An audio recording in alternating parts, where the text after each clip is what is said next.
thank you so much to University of Westminster and to the Raise Partnership SIG for inviting me to be here today. I'm really excited. Jennifer, when she invited me, asked me to do something provocative. She said they wanted something provocative on power. So that's what I've done, I hope.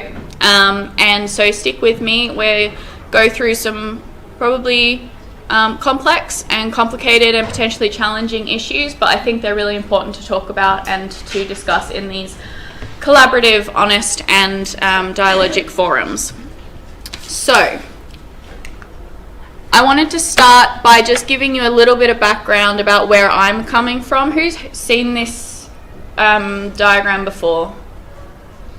A few of you? Okay, so this is a great student engagement framework from the University of Exeter, and what I wanted to highlight was that there are many ways of engaging students in teaching and learning in higher education, and they conceptualize this as falling on a spectrum from student voice, so collecting kind of data and students having feedback and input into processes that are typically owned by the university, to student action, where we start to see students as partners, as co-creators, as agents for change. And now this lower end of the spectrum is where my work sits. All of these are fantastic ways to approach engagement. None are better or worse than others. They're just appropriate in different contexts. But when I talk about partnership today, this is the kind of end of the spectrum that I'm talking about, where we're seeing students as active collaborators and partners in the co-creation of teaching and learning, of governance, of university experiences, and they have that really strong agency within the institutions and outside them.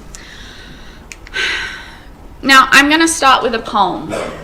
This is something that I've come across fairly recently, and I was inspired by Abby Flint to create or approach kind of some of my research through poetry. What this is some reflections written on the role of gender in partnership by students, all women students. And then those reflective data were taken and transcribed into poetic transcription. So this is a poem created out of all words from reflective data transcripts. Does that make sense? Okay. I am a strong, powerful woman, confident in my abilities, entitled to my voice. I attended a workshop on partnership, a group of 3, me, an undergraduate student, a female faculty member, a male senior administrator, interrupting a conversation I wasn't invited to, trying to insert my thoughts, a minorly disruptive decision. His back actively turned to me. I really had to shove them in. They nodded, superficially expressed interest. A strong, powerful woman, a slight smirk. You know how they are. A token student, all that self-belief out the window. It felt like a defeat. I became a note taker. He thanked me for being part of the group.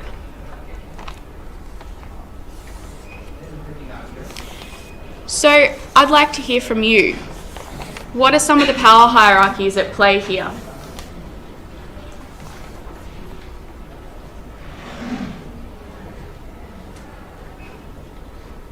Catherine? The level of management and the structural sort of positions that were taken.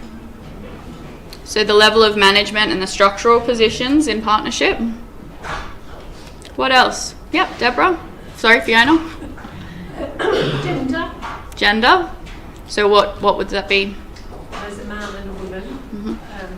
I've forgotten whether the speaker was a They were all women partners, yeah. So the man's back to her is a very strong gendered statement. Yep. Yep. About tokenism and paying lip service to partnership. Yep. Age, yep. And there's a lot in here that we don't know as well, so we don't know how old these people are. We can make assumptions. What else don't we know but might be at play here?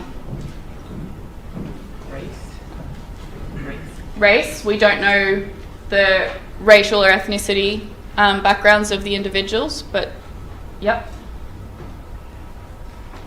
Anything else?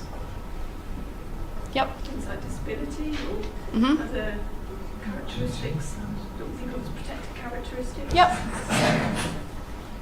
Yeah, so there's a lot of different things that come through here that aren't necessarily, I mean, gender is quite explicit and the student-staff relationships, but that's okay. Thank you. Ooh. Now I have no hands to wave around.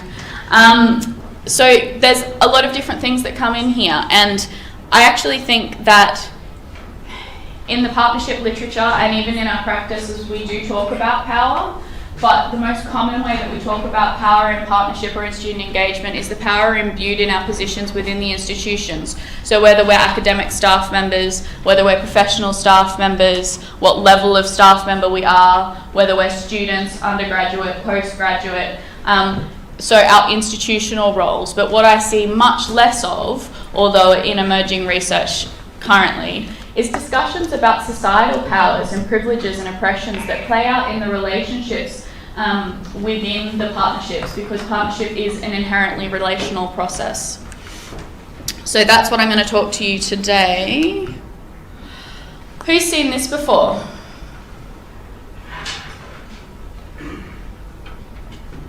It was a pretty new concept to me. I found it quite challenging.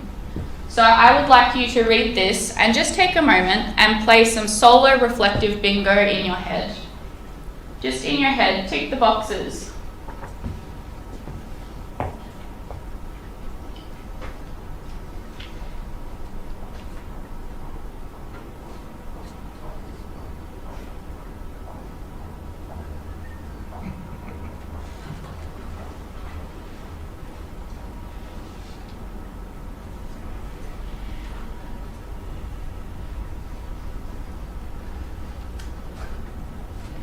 See people counting their on their fingers tomorrow.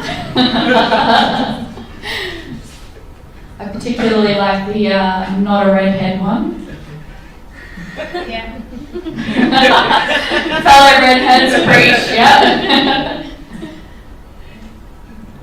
And it's easy to laugh about these things, but these are really, really important things that I think we don't pay enough attention to when we're looking at partnership, where power is such an omnipotent presence and important influence in the way that we work. And so what I wanted to acknowledge moving forward today was that when I talk about power and some of the research that I present today, and when I'm talking about power in partnerships, I want us to start thinking not just about the institutional roles that we hold and the power prescribed by institutions for those roles, but by some of the systemic and structural privileges and oppressions that we each hold and bring to these relationships by our social locations living in the society that we do.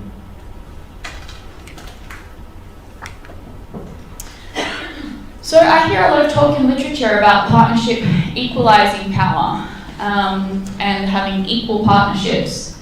And I'm going to say something that perhaps is a little controversial in this context. I actually don't think partnership can equalise power.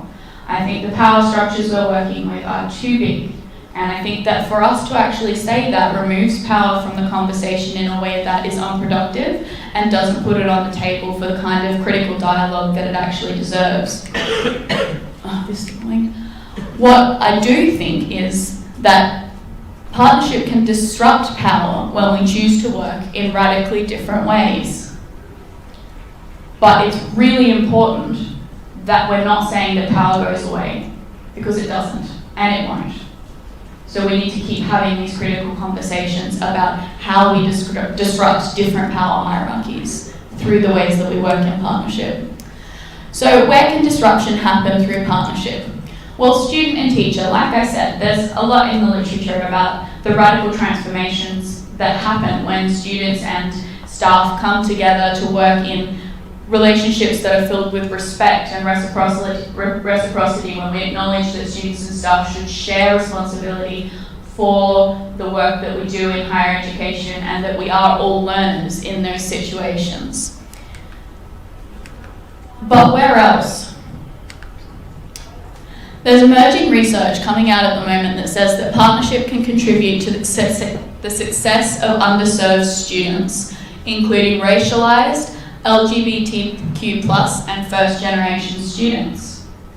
Now, underserved is perhaps an American term, but when I use that term, I'm talking about historically marginalized groups from societal backgrounds, and those groups are increasing in higher education and pretty rapidly. So these are things we need to think about if the systematic and institutional inertia that stops us from doing radical things, slowing down the ways that we're enhancing pedagogical processes to make them more accessible and inclusive, and for the success of all students, not just the historically privileged. And the evidence that's coming out of this is that this evidence argues for the particular promise of pedagogical partnership in addressing the ways in which higher education is currently failing as the great equalizer. And in fact, there's research from the US that says the way we're teaching and learning is actually reinscribing and expanding those kind of attainment gaps in the way that historically education was not meant to do. And I'll add a kind of personal anecdote here, I guess. In the last few years, I came out as queer, and I'm marrying a woman next year, and so that's been quite a big journey for me. And as I was doing that, I was working in a mining institute, which, as you can imagine, comes with all sorts of biases. It's a very masculine-dominated area. It was very white, it was very patriarchal, very heteronormative, and very Christian as well. And I did a lot of what is called covering. Who's familiar with the concept of covering? Some nodding. So the concept of covering is the notion that in our professional lives we cover certain parts of our identity out of fear of discrimination or marginalisation. And actually research shows that the largest group of people who do this at work are people like me, people who identify as queer or LGBTQ+. And in that environment, I didn't feel comfortable saying that on the weekend, me and my partner went and did this. She loves soccer, so we went and saw a soccer game. Using gendered pronouns was something that I was afraid of and I covered at work. And actually, as soon as I started working in partnership, those spaces where I felt that I was humanized and that I was seen and that I was valued as a student was when I stopped doing that and when I made the commitment to be out always. And that was really powerful in my life. It's given me a lot of empowerment, a lot of agency. And so I can speak to this research firsthand by saying that when we work in these radically different ways, the kind of heteronormative power structures that I felt previously freed me from that oppression in the way that I felt I could fully be myself. And that contributes to all sorts of things like sense of belonging and empowerment and self-efficacy, which we know, particularly for marginalised groups who do suffer a lot of intersectional power oppressions. They're the things that allow them to thrive, allow us to thrive in these institutions that typically don't value change. So I wanted to look at some of the other ways that partnership can disrupt powers, and those powers beyond just the teacher-student binary. And one of those is gender. So some of you might have been at Raise when I presented this research. This is some research that I did on the role of gender in partnership, and one of the poems was the outcome. And we looked at authors who were writing about partnership, and we analysed over 200 partnership articles and over 500 individual authors. Of all the 500 authors, 68% were women identified, and 76% of first authors were women identified. When we look at those ratios in other more traditionally masculinist disciplines, they're flipped. So there's something happening in the partnership space where the traditional gender binaries are being disrupted. But what I do want to really emphasize is that in the outcomes of partnership, and this is from a systematic literature review of partnership literature, in terms of analysing the different outcomes of partnership, one of the most common was positively shifted traditional power dynamics between students and academics. And we can broaden that to be staff as well, for professional staff who engage in partnership. Who's experienced this outcome from partnership work or collaborating with other students and staff? Hands up. Oh, put your hands right up, I can't see. Thank you. So maybe about half the people in the room, a little over. But what we have to be really careful of is that when we do things radically, and we do things that work against the grain, and we do things that really push back against some of the traditions, it's easy to fall back on what is familiar, what we know. So who's worked in partnership and actually felt that the power dynamics or inequalities were reinforced rather than overcome?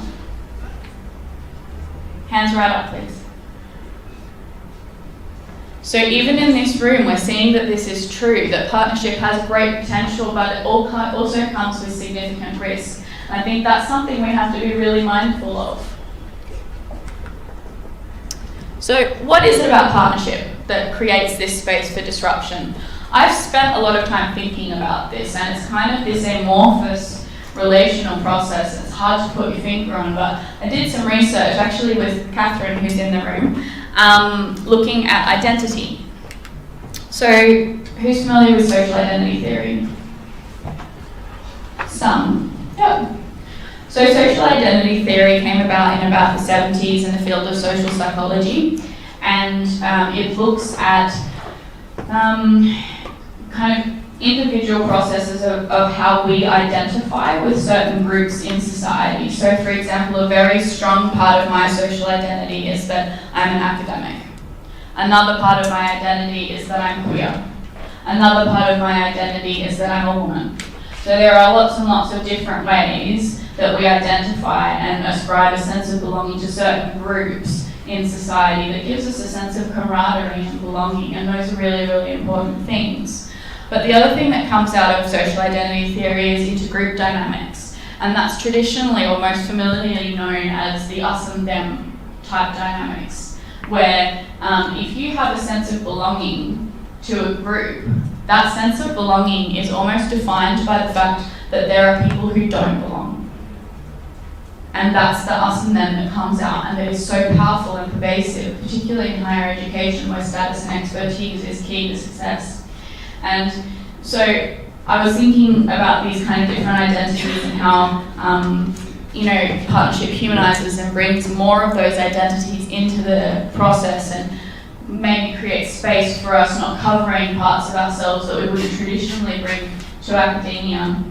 And we came up with this kind of notion that we have a student identity, and that's very, very complex, and I'm aware of labeling these things being quite reductionist, because to be a student means many different things and is very intersectional, because you might be an undergraduate student, a postgraduate student, an international student, a home student. There's all sorts of ways that they complicate, but broadly when we talk about student-staff partnership, even in the name and even in the labels, we're ascribing belongings to certain groups, and it's ironic that the name actually creates this binary between the two groups that we're supposed to be bringing together. But we have the student identity, who ascribes a sense of belonging to being a student in the room. Hands right up, please. Yeah, so maybe half, a little less than half.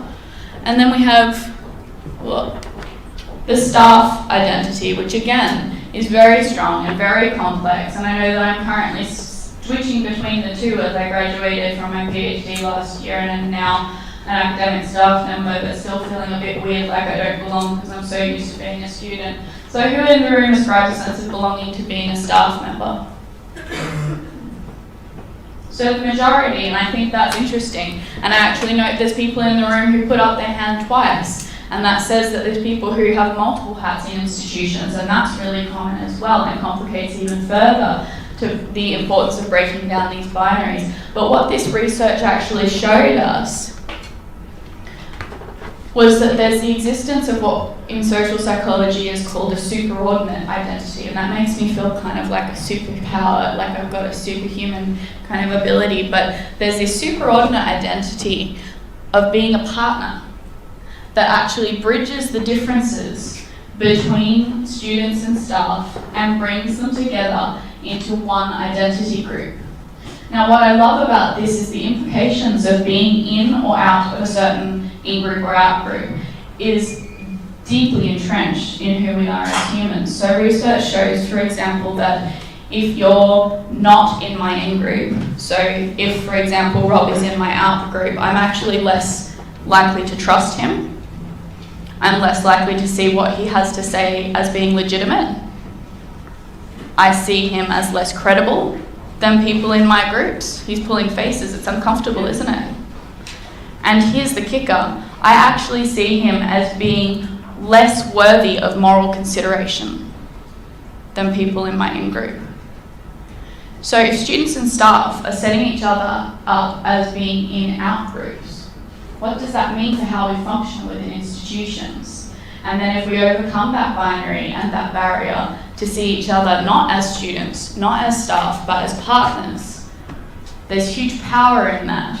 And that's where I've come to see that disruption is facilitated in partnership. So the kind of moral of this story for me has been that partnership can be a deeply humanising process, but with explicit attention to and dialogue about diverse power asymmetries. And what I hope that I've given you today is actually broadened your horizons or brought you into more consideration about the different types of power that we need to consider and that we need to talk about in higher education partnerships and when we are bringing students and staff together. So I'm going to leave you with one question. What disruption will you enact next through partnership? Thank you.